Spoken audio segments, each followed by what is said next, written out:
கோலி talk Kollywood news. Dhanush Parthiban நடிக்கும் சூதாடி.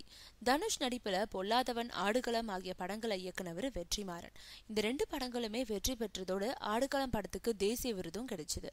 ஆனா அதுக்கப்புறம் சிம்புவை நாயகனா வச்சு வட சென்னைன்ற படத்தை இயக்குறதா இருந்தாரு. ஆனா படப்பிடிப்பு தொடங்கப்பட இருந்த கடைசி நேரத்துல அந்த படம் கிடப்பில போடப்பட்டது.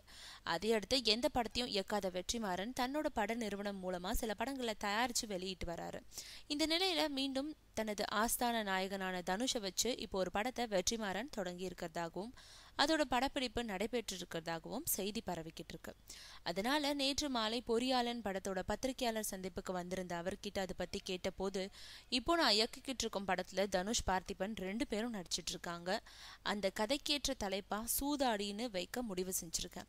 ஆனா அந்த தலைப்பை இன்னும் சேம்பர்ல பதிவு செய்யல. ஒருவேளை நான் பதிவு செய்ய செல்லும் போது அந்த தலைப்பை வேற யாராவது பதிவு செஞ்சிருந்தா வேறு நல்ல தலைப்பா வைப்பேன்னு சொல்லியிருக்காரு வெற்றிமாறன்.